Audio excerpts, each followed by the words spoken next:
The perimeter sensors had been wrong 4 times in 3 days, and Dr. Veskith Naren was beginning to suspect they weren't wrong at all.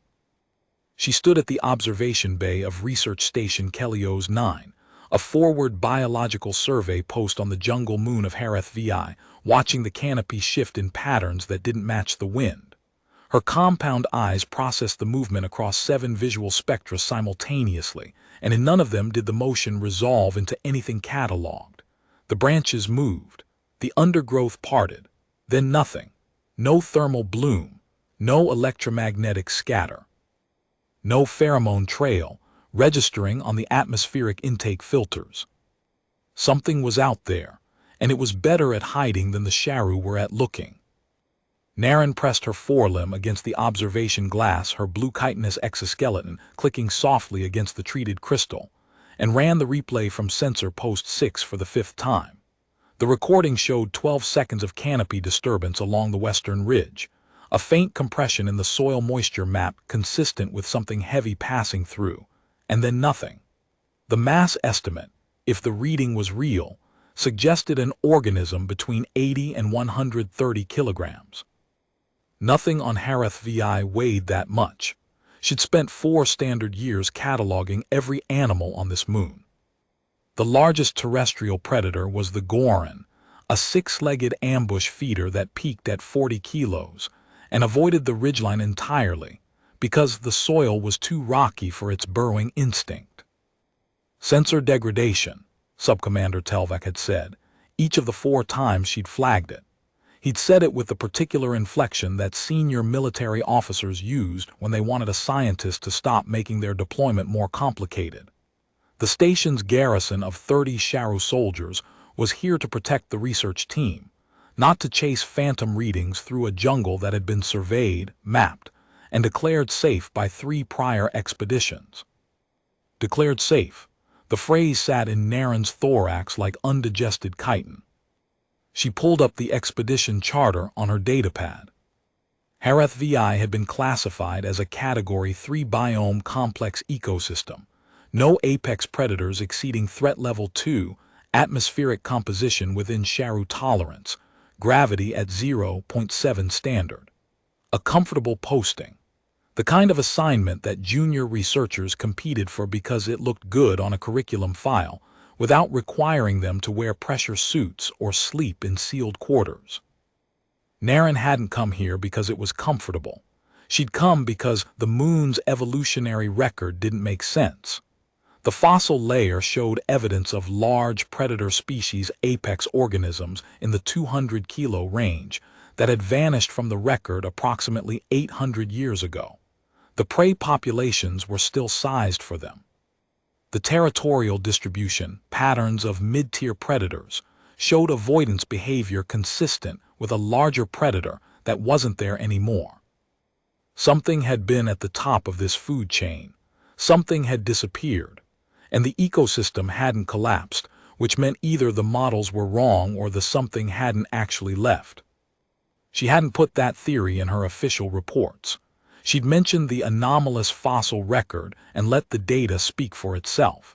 Nobody had listened, because the data didn't say anything alarming enough to compete with Subcommander Telvac's categorical assurance that the moon was safe. Now the sensors were recording things that matched the mass profile of an organism that officially didn't exist. And the trajectory data, if it was real, showed the readings getting closer. Naren ran the distance regression one more time. 600 meters 8 days ago, 485 days ago, 353 days ago, 260 yesterday, 190 this morning. The curve was not linear, it was logarithmic. Whatever was out there was closing deliberately, each circuit tighter than the last, each pass gathering more information before committing to the next contraction. Nothing hunted it, nothing rushed it. It had all the time it needed to study the strange structure that had appeared in its territory, and the warm, soft things that lived inside it. Naren closed the replay and walked to the common room, where the evening shift was eating. The station housed 12 researchers and 30 military personnel, all Sharu. The common room smelled of nutrient paste and the faintly acidic musk of Sharu metabolic exertion. Two junior researchers, Prelith and Jakav, were arguing about soil sample contamination protocols. Three soldiers at a corner table were playing a tile game that involved a lot of mandible clicking. And at the far end of the room, sitting alone at a table with a metal cup of something that steamed, the human was reading. Specialist Marin Cole. Naren paused at the food dispenser and watched the human without being obvious about it. Cole was the station's sole non-Sharu occupant, attached under the Joint Operations Mandate as a Deathworld environmental consultant, a title that the Sharu military had created specifically to avoid acknowledging what she actually was. She was small by any standard that mattered, 160 centimeters, lean, compacted musculature, medium brown skin weathered by unfiltered solar radiation, dark hair cut short and practical. Standard issue survey fatigues a size too large, making her look even smaller. She'd been on Kelio's 9 for 6 weeks, running her own survey routes through the surrounding jungle and being politely ignored by everyone except Naren. She occupied the social margins of the station, the way fluid occupied the lowest point in a container naturally, without friction, settling into the space that nobody else wanted. Naren had read Cole's file. Deathworld classification, Class 18, designation Thornfield, not the standard Class 12 that most Sharu encountered in briefing packets. Class 18 meant the organism's homeworld scored in the top percentile for atmospheric volatility, tectonic instability, predatory biodiversity, and pathogenic density. Every physiological system in her body had been forged in an environment that would kill a Sharu in hours. The file had included a note from the previous station commander. The human is cooperative and low maintenance. She prefers to be left alone. This arrangement works. Nobody had asked the Deathworld specialist about the anomalous sensor readings, because nobody had thought to consult the person whose entire evolutionary heritage was predator recognition. Naren collected her nutrient tray and sat across from Cole without asking permission. The human looked up from her reading device, and her expression shifted by degrees so small that Naren's compound eyes barely registered them. A slight tightening around the eyes, a fractional lift of the chin. Assessment. Dr. Naren. Cole's voice was low and even the way it always was. Specialist Cole, I have a question about sensor anomalies. Cole set the reader down. Her fingers rested flat on the table, complete stillness. The kind that prey animals on comfortable worlds never developed because they'd never needed to. The Western Ridge readings, Cole said. Naren's mandibles parted slightly. You've seen them. I've seen what made them. The common room noise continued around them, the tile game, the argument about soil protocols, the hum of the atmospheric recyclers. None of it changed, but Naren felt something shift in her thorax, a chemical cascade that her species associated with the recognition of threat. When? 3 days ago, day 2 of the sensor anomalies. I ran my morning survey route along the ridge and found compression tracks in the substrate. Something bipedal, between 90 and 100 kilos, with a stride length suggesting a height of roughly 2 meters. The tracks were fresh, less than 2 hours old based on moisture reabsorption in the soil. Whatever made them had been moving parallel to the station perimeter at a distance of approximately 400 meters. You didn't report this. Cole picked up her metal cup and drank. The liquid was a dark brown, something she'd brought from her own supplies. She set the cup down with the same precise, economical motion she applied to everything. I reported it to Sub-Commander Telvak. He told me the tracks were probably Goran. I told him Goran are hexapodal and don't leave bipedal compression patterns. He told me I wasn't a xenobiologist. You're not. No. I'm something more useful right now. I'm from a planet where the thing that wants to eat you has had a few 100 million years of practice at not being seen. Naren processed this. The flat delivery, the absence of performative urgency. Cole wasn't alarmed. Cole was stating conditions. Do you know what it is? No, but I know what it isn't. It isn't native, at least not by the current catalog. It's too heavy for any documented species. It's bipedal in a biome dominated by hexapodal and octopodal organisms, and it's smart enough to avoid every sensor array you've got while maintaining a patrol pattern around the station. That last part is the part that should concern you. A patrol pattern. Concentric, tightening. 3 days ago it was at 400 meters. Yesterday I found tracks at 260. This morning 190. Cole looked at her cup, then back at Naren.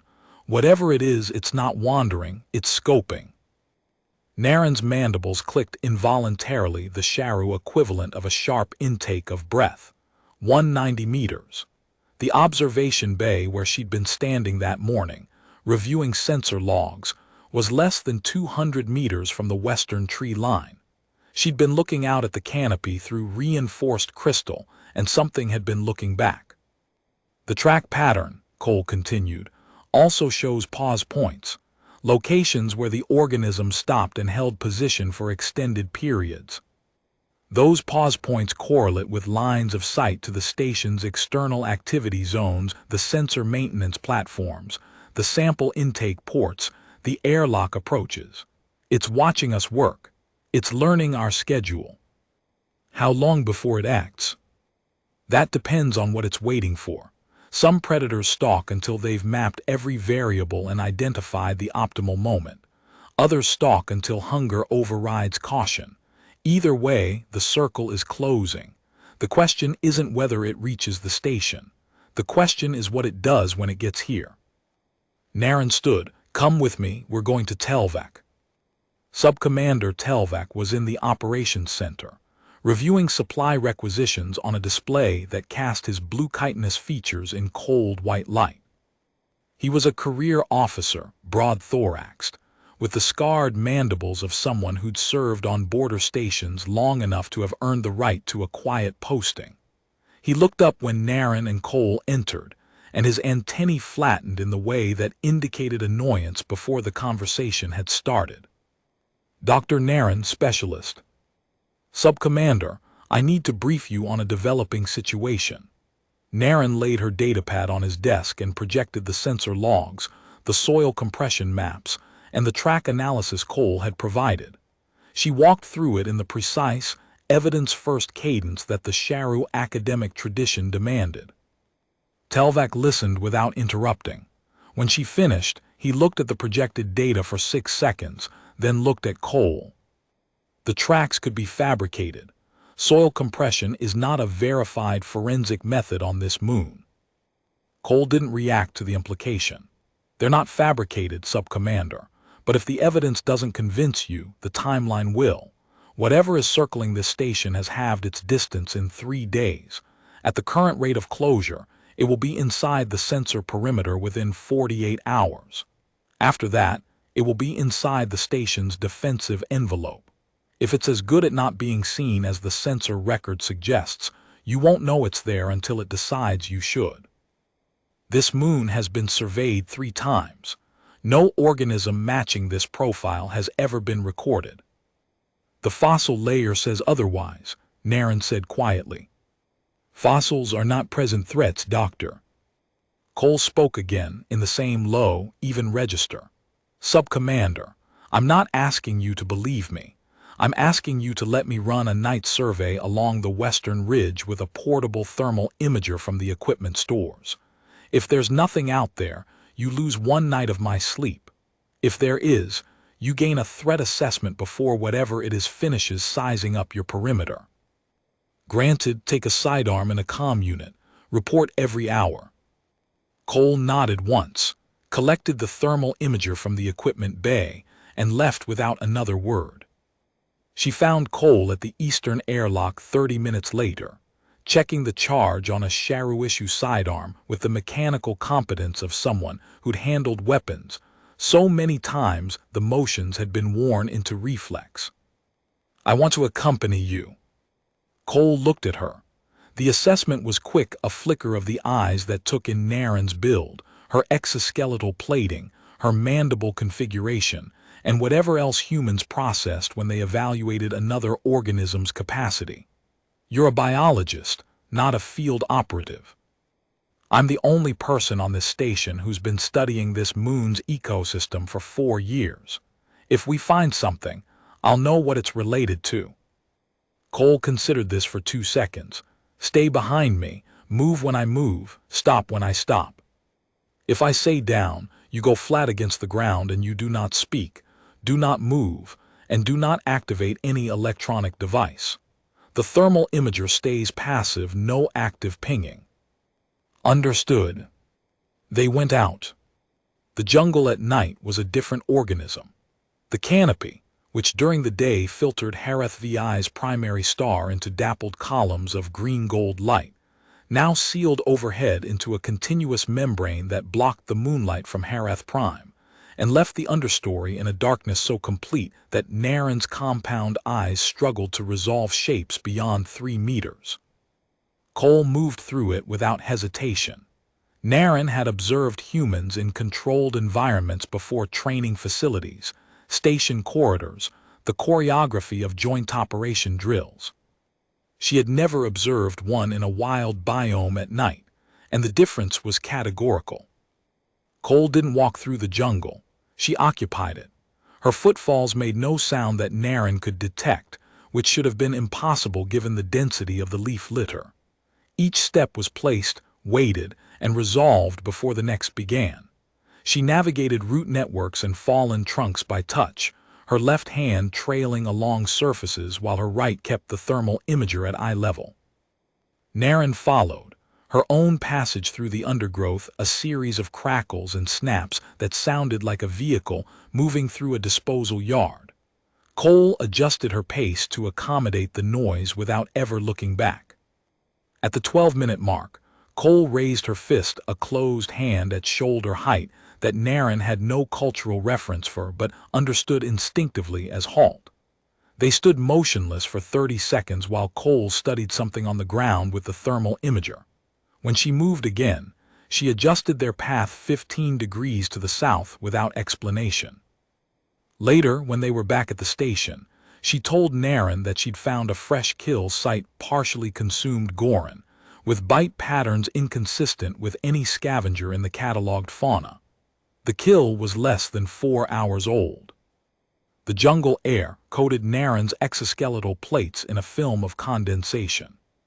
Every surface vibrated with the low-frequency hum of nocturnal organisms, insected mating calls and territorial signaling that registered on Naren's sensory antennae as a pervasive drone. Cole moved through it with her head slightly tilted, and Naren realized the human was listening not to the sound itself, but to interruptions in it. Gaps. Zones of silence where something had passed through recently enough to suppress the local population's vocalization. At the 18-minute mark, Cole stopped again. She crouched, pressed her palm flat against the ground and held it there for 5 seconds.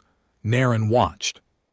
The human was feeling for vibration through the substrate, using the mechanoreceptors in her skin to detect ground-transmitted tremors that the atmospheric sensors wouldn't register. It was a technique so primitive and so effective that Naren felt a flash of professional admiration that cut through the threat chemistry, flooding her thorax. "Something heavy moved through here in the last hour," Cole murmured.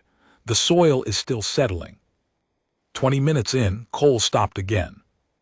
The halt was so sudden and so complete that Naren nearly collided with her. The human stood motionless, not the careful stillness of someone who decided to stop, but the instantaneous arrest of an organism that had received a signal too fast for conscious processing. Every muscle locked. Her breathing didn't change, because it was already so shallow that Naren couldn't hear it. 5 seconds, 10. Cole's left hand came up slowly, palm open, fingers spread. Then she pointed a single finger extended toward the ridge to their west, 3 degrees above the horizon line. Naren looked. She saw nothing. Her compound eyes cycled through every available spectrum and returned the same result: dark canopy, static undergrowth, empty ridge. Cole raised the thermal imager and held it at an angle that let Naren see the screen. On the green-black display, at a range of 140 meters, there was a heat signature, faint barely above ambient. The shape was vertical, bipedal, approximately 2 meters tall, with proportions that Naren's training immediately flagged as wrong for this biome. The limbs were too long, the torso was too narrow, the head was too large. It was standing perfectly still, oriented toward the station. Naren's mandibles locked. Her secondary arms twitched against her thorax plates. Cole was already moving, not away, not toward, laterally, easing into a position behind a root buttress that broke her silhouette. She pulled Naren down beside her with one hand, and the motion was so controlled that Naren was on the ground before she'd registered the touch. They watched. The shape on the thermal imager held its position for 40 seconds. Then it moved a fluid lateral displacement that covered approximately 6 meters in 2 seconds. No sound reached them. The movement was followed by another period of absolute stillness, then another displacement, this time angled toward the station. "It's hunting," Cole breathed. The word was barely vocalized, more vibration than sound. "See the pattern. Move, freeze, assess, move. Classic stalk approach. It's using the terrain features to break its outline and the freezes to listen." "How can you tell it's hunting and not merely traveling?" "Because it stops facing the same direction every time, toward the station. A traveling animal orients along its path of movement. A hunting animal orients toward its target." The shape on the thermal display stopped again. This time, its head, the large, bulbous mass at the top of the signature, rotated slowly, scanning. The rotation swept past their position and continued. It hadn't detected them. Cole exhaled through her nose, a long, controlled release. She was managing her own autonomic response, keeping her heart rate and body chemistry below the threshold that might produce detectable changes in scent or thermal output. Hiding from a predator the way her species had learned to across a few 100 million years of competitive evolution. "We need to go back," Cole said. "Now, slowly, same path we came in." They retreated. Cole moved with the same silent precision, but Naren noticed a new quality in her movement, a heightened attention to their rear arc, with periodic pauses to check the thermal imager behind them. The human was watching for pursuit. They reached the station airlock without incident.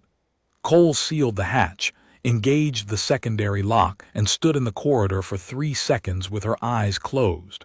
When she opened them, the assessment was already formed. "Wake Telvac. Full garrison alert. We need to lock down the station, pull in the exterior sensor crews, and establish a manned perimeter watch with thermal imaging on every arc." What did we see?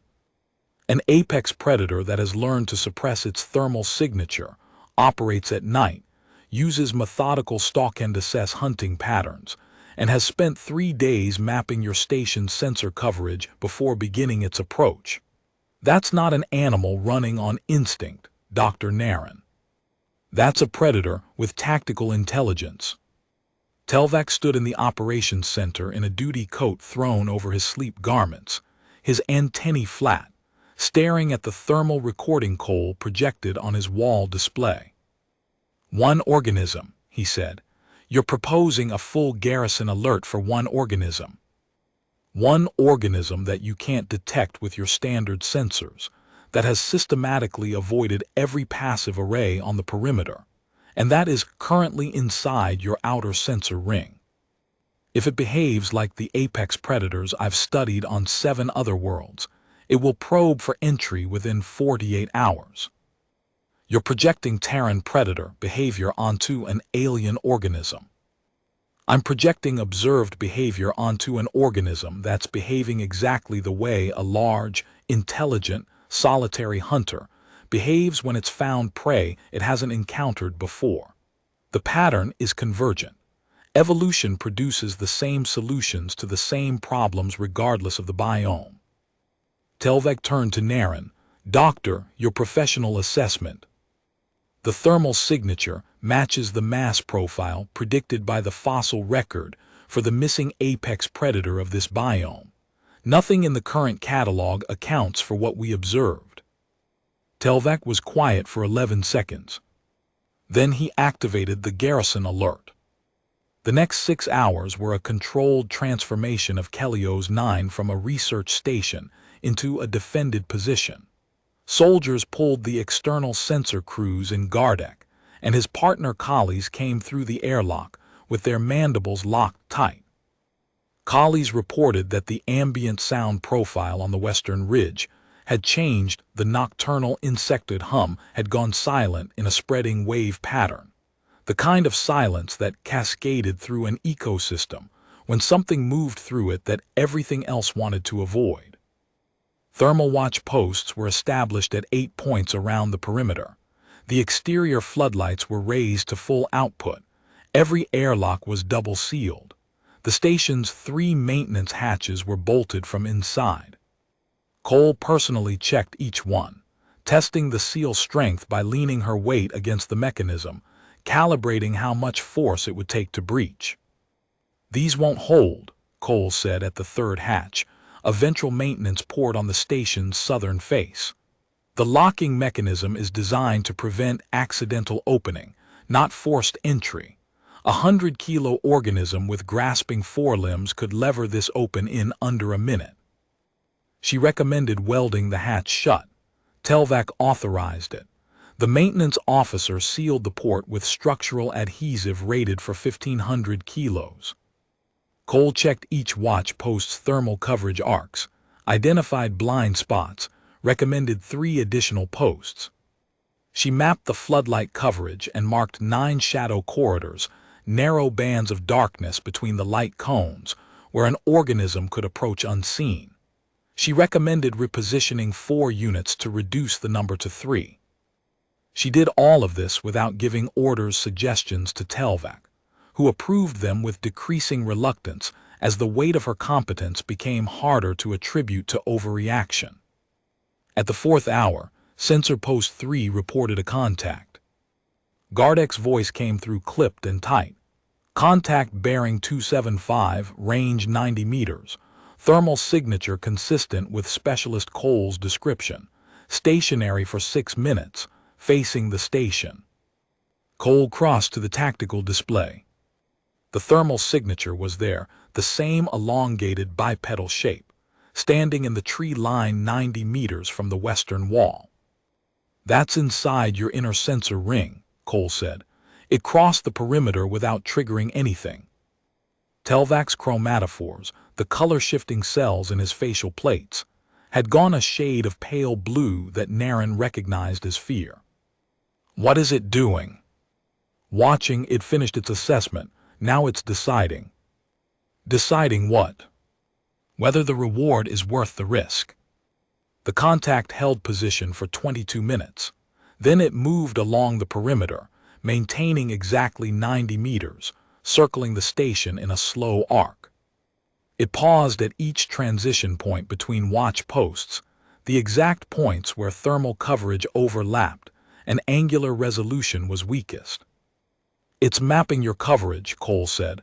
Naren detected something beneath the flat delivery. Not fear, recognition. She knew this dance. The contact completed 3/4 of a circuit, then vanished. The thermal signature dropped below detection threshold between one frame and the next. "It suppressed its thermal output," Naren said. "That's not possible for a biological organism at this metabolic scale. It's possible if the organism has evolved vascular shunting, redirecting blood flow away from the skin surface to the deep core. Several species on my homeworld developed it independently. Metabolically expensive, can't be sustained long, but devastatingly effective for short-duration concealment. Your world produced organisms that can turn invisible to thermal detection. My world produced me, Dr. Naren. Turning invisible to thermal detection is the gentle end of the spectrum." The night passed without further contact, but at 3:47, Cole's algorithm flagged a secondary anomaly, a brief thermal depression in the southeast sector that lasted 4 seconds before returning to baseline. Something had been there, had suppressed its signature, and had moved on. Cole marked the bearing and the timestamp and added it to her pattern map without comment. At dawn, Telvec assembled the full garrison and research staff in the common room. He briefed them in terse, military language that reduced the night's events to a tactical problem. Prelith asked whether the station's walls could withstand a direct assault. Telvec told him the walls were rated for Category 3 environmental loads, wind, debris, moderate seismic activity. He did not say what everyone was calculating, which was that a rating designed to handle weather was not designed to handle teeth. Security Officer Tolek, a compact, heavy-plated Sharu with mandible scarring from contested border stations, had positioned herself nearest the western wall. Cole stood against the back wall and said nothing. When Telvec finished, he turned to her. Specialist, recommendations. Don't send patrols into the jungle. The organism has home field advantage in that environment and you'll lose people. Consolidate to the station, extend the floodlight coverage to maximum radius, and establish overlapping thermal watch on continuous rotation. Most importantly, identify what drew it here. Apex predators don't scout defended positions for days unless the caloric reward justifies the risk. Something at this station is worth the effort. Such as us, 42 warm-blooded organisms in a fixed location, exhibiting predictable behavioral patterns, with a perimeter that, until last night, was effectively unmonitored against a thermally suppressed approach vector. From the predator's perspective, this station is a food cache. The room went silent. Not the productive silence of people processing information, but the deeper silence of organisms recognizing that they had been reclassified from observer to prey. Telvec assigned double watches. Cole spent the morning wiring portable thermal units into a secondary detection network, running the feeds through a pattern recognition algorithm from her personal data core, designed to detect rapid thermal drops that didn't correlate with environmental conditions. You brought software designed to detect thermally camouflaged predators to a Category 3 survey moon, Naren said. I bring it everywhere. The categories are usually wrong. By midday, the algorithm had flagged 2 anomalous readings from the previous week that standard analysis had filtered out as calibration drift. The organism hadn't just been circling for 3 days. It had been observing for at least 8. Why didn't it take me? Naren asked. The question came out before the professional filter could catch it. Cole didn't look up from the workbench. Because you weren't alone often enough. A predator this sophisticated waits for isolation. And if someone had been isolated, then we'd be having a different conversation. The second night began at 1847 station time. The station hummed with the sound of 42 organisms trying to pretend they were still the observers and not the observed. Naren spent the early hours reviewing Cole's algorithm data against her 4 years of field records. 17 occasions, she'd been within 200 meters of probable predator transit corridors. On 3, she'd been alone. On 1, a solo survey of the southern ravine system 6 weeks ago, she'd recorded an anomalous silence in the ambient fauna lasting 11 minutes and noted it as localized acoustic suppression, cause unknown. The predators had been there. She had walked through their territory alone, while they watched from positions she couldn't detect, and she had written the evidence of their presence in her own journal without understanding what it meant. The realization sat in her like something swallowed wrong. Cole appeared in the laboratory doorway at 1950, carrying a ration packet she'd opened but hadn't eaten. You should eat. If tonight goes the way I think it will, nobody's going to feel like eating afterward. Naren ate. Cole sat on a lab stool and ate hers a compressed block of protein and grain that she chewed methodically, without apparent enjoyment, fueling a system that treated food as input rather than experience. She finished, folded the wrapper into a precise square, and tucked it into her pocket. "You've done this before," Naren said, not a question. 7 times, 7 different worlds, 7 different organisms that the survey classification said didn't exist. The categories are always wrong because the people who write them have never lived on a world where the categories matter. At 2014, Cole's algorithm triggered. The alert was silent, a pulse to Cole's wrist unit and a flag on the tactical display. Naren was in the operations center when Cole entered, moving with the controlled urgency of someone who had been waiting for exactly this.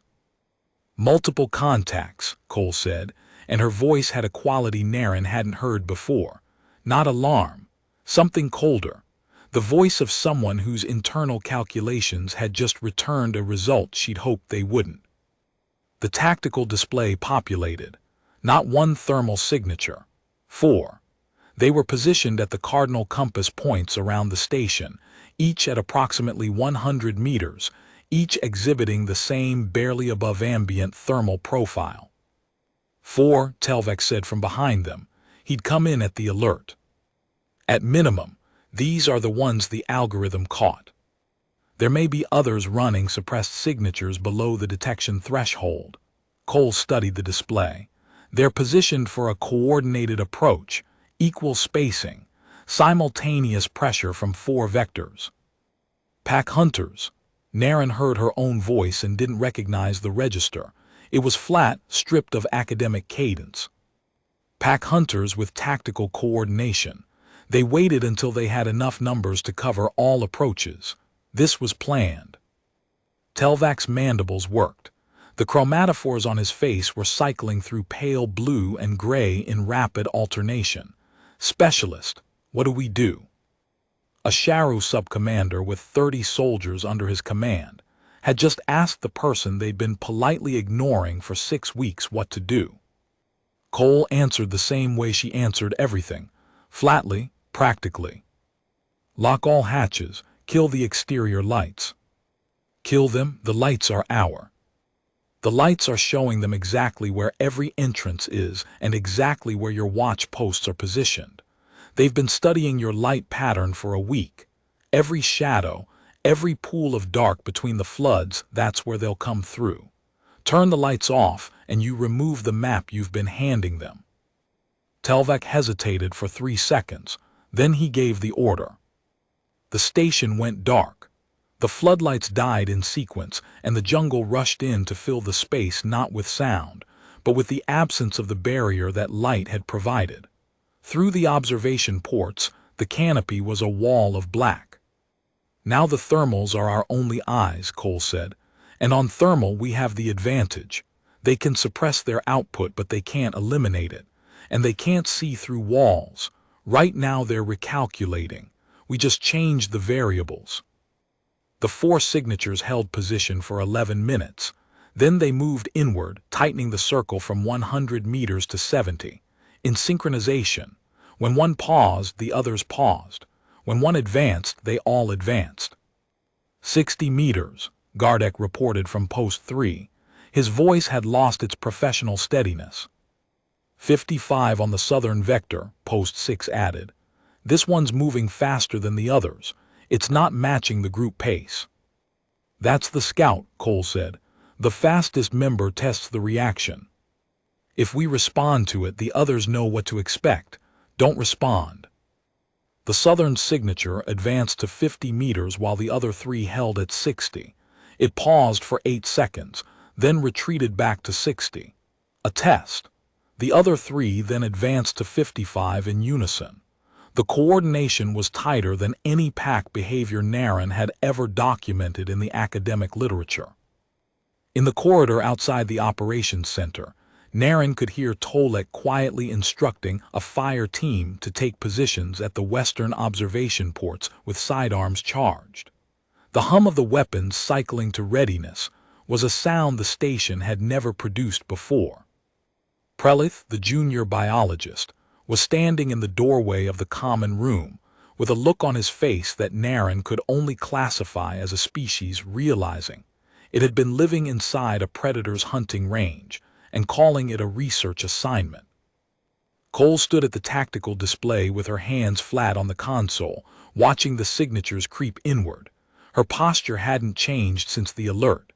Naren studied her and realized, with a clarity that felt biochemical rather than intellectual, that the human wasn't performing calm. She was calm. The same way a tool was calm. The same way a mathematical function was calm. The fear that was flooding every Sharu thorax in the station simply wasn't present in Cole's neurochemistry at a level that affected her operations.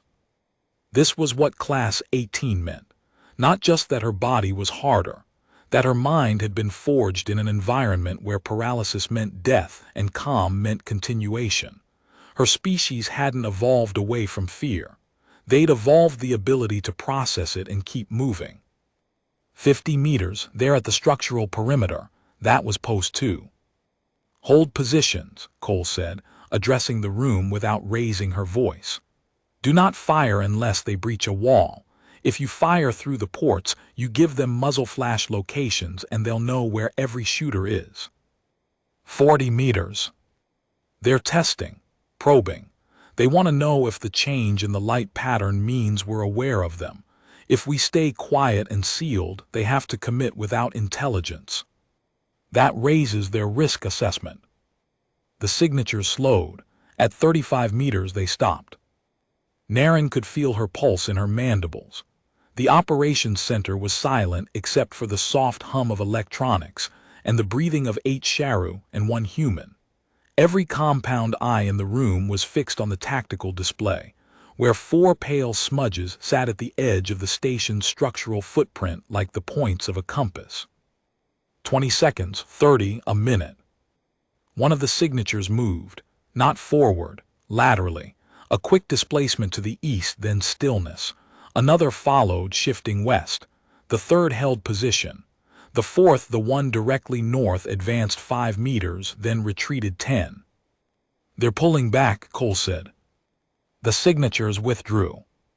Not in a rout, in a controlled recession, maintaining their cardinal positions as they expanded the circle from 35 to 50, to 70, to 90, to 120 meters. Then, one by one, they dropped below detection threshold as their thermal suppression engaged. The tactical display cleared. 4 contacts became 3, then 2, then 1, then none. Cole watched the empty display for 30 seconds. Then she straightened and turned to Telvak. They'll be back. Tonight was a probe. They confirmed we're aware of them, and they confirmed we changed our behavior in response. Tomorrow night they'll adjust their approach based on what they learned. How many nights do we have? 1, maybe 2, before they commit to a breach attempt. These aren't stupid animals. They're running a cost-benefit analysis with each probe. Every time they gather more intelligence, the risk-reward calculation tips further in their favor. What do you recommend? Evacuation. Call the orbiting frigate and request immediate extraction. This station isn't built to withstand a siege by multiple coordinated apex predators with adaptive tactical intelligence. The walls are survey-grade composite, not military-hardened. They'll find a weakness. Telvak's chromatophores went solid pale blue. Evacuation was an admission of failure. It would go in his record. It would be reviewed by the Admiralty. Every officer above him would know that Subcommander Telvak had abandoned a Category 3 posting because of an animal. There is another option, Naren said. Both Cole and Telvak looked at her. We don't need to evacuate if we can deter them permanently. Apex predators respond to demonstrated superiority. If we can convince them that the cost of engaging this station exceeds any possible caloric reward, they'll establish an avoidance territory and move to other prey populations.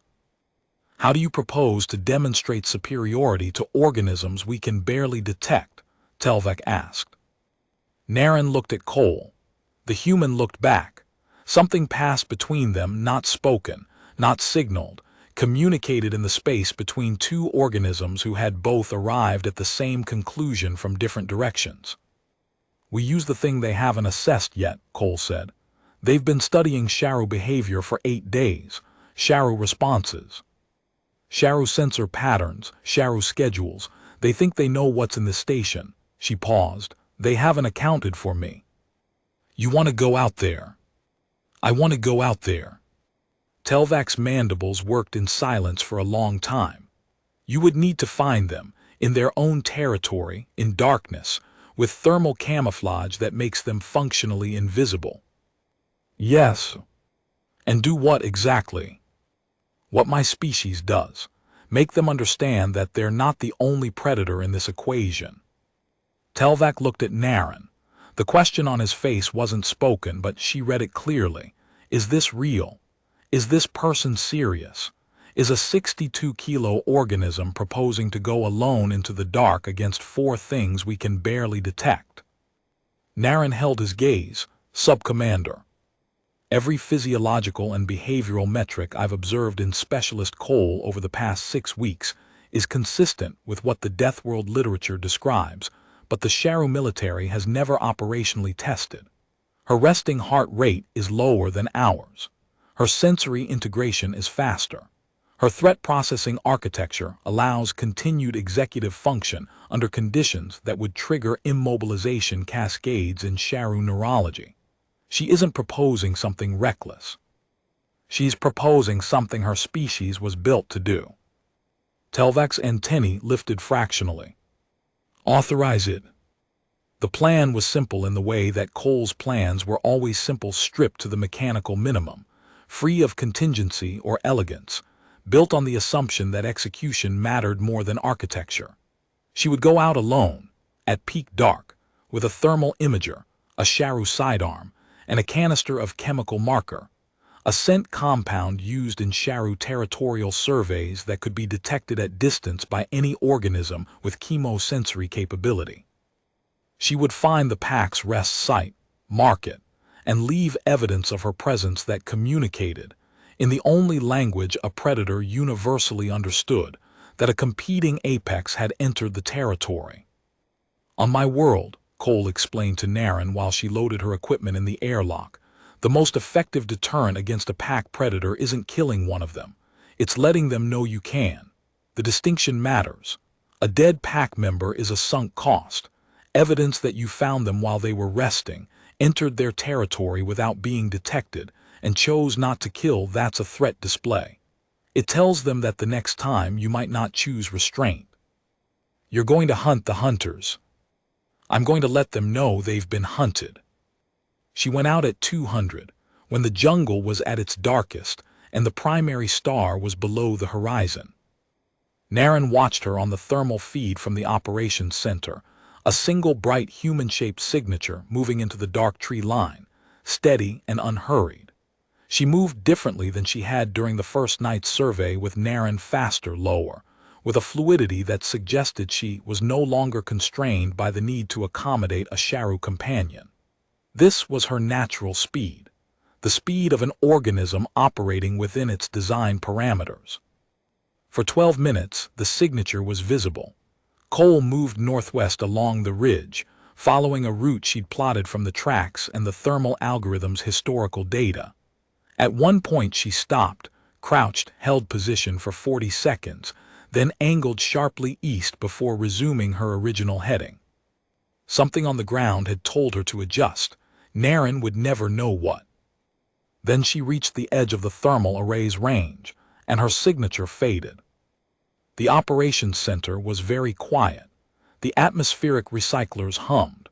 A loose panel in the ceiling vibrated at a frequency that nobody had noticed in 4 years, and that now sounded like the station breathing. Telvac stood at the tactical display. Naren stood beside him.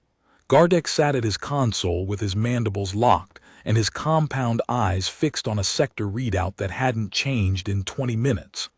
Tolek had taken position at the western observation port, looking out into darkness she couldn't penetrate, her sidearm holstered but her hand resting on it. Nobody spoke. The silence was populated by the awareness that a single human was somewhere in the dark, in the territory of organisms that had spent a week demonstrating they were better at this jungle than anything the Sharu had encountered.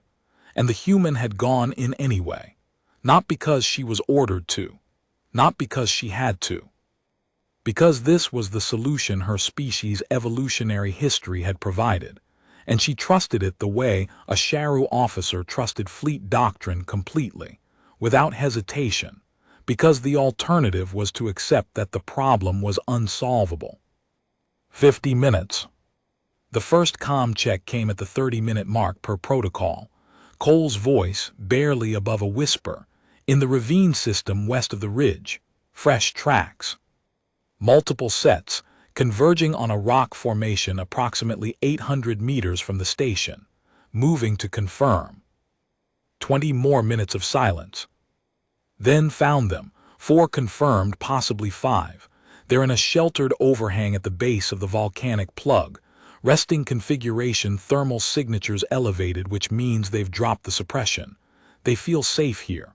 A pause. I'm 50 meters from them. They haven't detected me. Deploying the marker, going silent. 14 minutes of nothing. Telvek paced. His gait was wrong, shorter strides than his frame allowed, the rear limbs hesitating at the hip joints. The Sharu stress pattern. Naren had seen it in laboratory specimens under elevated cortisol analogs, but never in a living officer. His chromatophores had settled into a mottled gray that he couldn't seem to override. One of the watchpost soldiers, a young Sharu named Delis, had been monitoring the comm channel and had heard everything. He turned to Naren with his mandibles parted in the configuration that Sharu used to express something they didn't have a word for. She went in, on foot, alone, into the den of organisms that can disappear from thermal detection. Yes. Why would anyone do that? Naren thought about this for a long moment. Because on her world, this is what her ancestors had to do to survive, every generation, for longer than our species has had spaceflight. Delis turned back to his console. He didn't ask another question. The comm crackled. Cole returning, marker deployed. I left something extra. She was back at the airlock 47 minutes after departure. When the hatch sealed behind her, the operations center released a collective breath that sounded like pressure equalization. Gardek lowered his head over his console. Tolek holstered her sidearm, and Naren realized the security officer had been holding it the entire time Cole was outside, not pointed at anything, just held, as though the weight in her hand was the only solid fact available. Cole set the thermal imager and the sidearm on the equipment bench. She was sweating a thin film across her forehead and neck that Naren knew was the human thermoregulatory system working at capacity. There was a scratch on her left forearm, a shallow scrape from a branch or a rock, already clotting. She hadn't mentioned it and wasn't going to. Her breathing was elevated but controlled. Her hands were steady. Naren looked at those hands, small, 5-fingered, calloused. The hands of an organism that had, minutes ago, been standing in the dark 3 meters from sleeping predators. And they were steady, not trembling, not locked rigid. Steady the way a resting pulse was steady because this was her baseline. Report, Telvek said. 4 organisms confirmed, possibly a 5th on roving patrol. Species morphology consistent with Dr. Naren's fossil layer predictions. Large bipedal carnivores with elongated cranial structures, adaptive chromatophore-equivalent skin capable of thermal and visual camouflage. Estimated mass 90 to 140 kilos per individual. Forelimbs adapted for grasping, hind limbs structured for burst speed pursuit. Dentition visible on the 2 with open mandibles, dual rows, serrated, designed for large prey. She said all of this the way someone would read a supply manifest. I deployed the chemical marker at the entrance to their overhang. I also left my undershirt on a rock at the center of their rest site, approximately 3 meters from the nearest sleeping organism. It's saturated with my scent. When they wake, They'll know that something entered their shelter while they slept, stood over them, and left. Telvek stared at her. You went within 3 meters of them. The message doesn't work from 50 meters, Sub-Commander. It works from close enough that they understand what the proximity means. That what found them could have killed them and chose otherwise. Naren felt something shift in her thorax chemistry, not the sharp cascade of threat recognition. Something slower, deeper, older, a response that her species had no efficient word for because they'd never needed one. The closest translation was the feeling of watching a natural law manifest physically, the way gravity demonstrated itself through falling objects. She was looking at a Deathworlder, not the sanitized version in the briefing packets, not the cooperative low-maintenance specialist that the previous station commander had filed under not a problem. She was looking at the end product of a planet where everything hunted everything else, and the survivors were the ones who learned to hunt the hunters. A species that didn't just endure predation, that had climbed to the top of it so thoroughly that their response to finding the apex predator of another world was to walk into its den while it slept and leave a calling card. Cole drank water from a canteen. She sat on the equipment bench and unlaced her boots, checked her feet for damage with the same clinical efficiency she applied to everything, and looked up at Naren. They won't come back tonight. Tomorrow, when they find the marker, they'll have a decision to make. Apex predators that encounter a competitor with demonstrated access to their rest site either relocate or escalate. Based on the behavioral intelligence I observed, I expect relocation. Escalation is expensive, and these organisms have survived for 800 years by being efficient, not aggressive. And if they escalate? Cole laced her boots back up. Then I go out again, and I don't leave a shirt. Naren considered the implications. Cole had delivered it without emphasis, without dramatic pause. The way someone would describe a contingency plan for equipment failure. If Plan A doesn't work, proceed to Plan B. Plan B involved killing something. That was the most alien thing about Cole, not her physiology, not her sensory capabilities. It was the temperature at which she operated. Low, constant, procedural. Her species hadn't evolved violence as an aberration. They'd evolved it as a tool. The sidearm, the thermal imager, the algorithm, the willingness to kill. All components, all deployed when the situation required and stored when it didn't. The predators did not come back that night. The jungle's nocturnal sound profile returned to normal, the insected hum re-establishing across the western ridge. When the background fauna relaxed, it meant the apex pressure had withdrawn. The following night was the same. By the 4th hour, Telvek had reduced the watch to 4 posts. Cole said nothing about the reduction, but Naren noticed her checking the algorithm feeds at shorter intervals. On the 3rd morning, Naren walked the western perimeter with Cole at dawn, and found the marker canister where Cole had placed it, cracked open. The chemical compound dispersed across a 20-meter radius around the overhang entrance. Cole's undershirt was gone. The rest site was empty. Fresh tracks led northwest, away from the station, into the deep ravine system that connected to the continental interior. Relocation, Cole said. She was crouching at the entrance to the overhang, reading the tracks with a concentration that Naren recognized as professional rather than anxious. Pack of 4. The 5th was a juvenile, smaller stride length, shallower compression. They left at speed but not in panic. Controlled retreat. They reassessed and decided this territory wasn't worth a contest.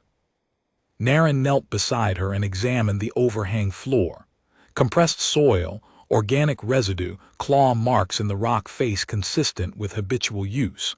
This had been a long-term shelter.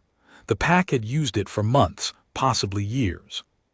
And they'd abandoned it because one human had walked in while they were sleeping. Specialist Cole. Doctor, I've spent 4 years studying the ecosystem of this moon, cataloging species, mapping food webs, modeling population dynamics. I've published 11 papers. I've been cited by the Sharu Academy of Biological Sciences 4 times. She paused. I missed the apex predator, the one organism that explained every anomaly in my data set. It was here the entire time and I didn't see it. Cole stood. She brushed the soil from her knees, a casual, domestic motion that seemed impossibly small for the person who had just driven a pack of adaptive super predators out of their territory by force of presence alone. You didn't miss it, Dr. Naren. You found the evidence 8 days ago in the sensor data. You were the one who came to me. You were the one who came into the jungle with me the first night.